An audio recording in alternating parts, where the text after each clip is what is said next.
Don hir vela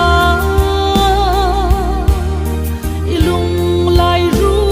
ka thar nok si don hir vela ilung lai ru ka thar nok si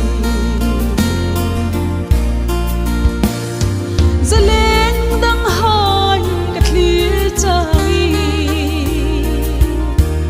gopte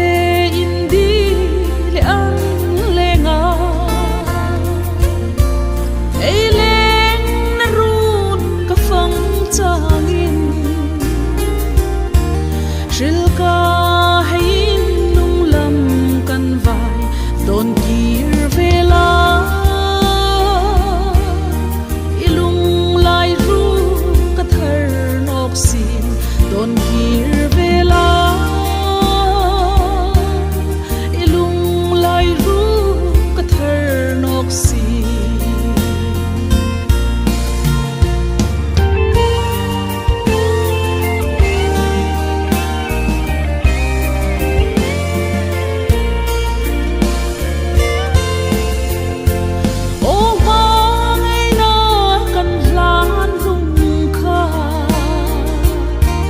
ring lelin mo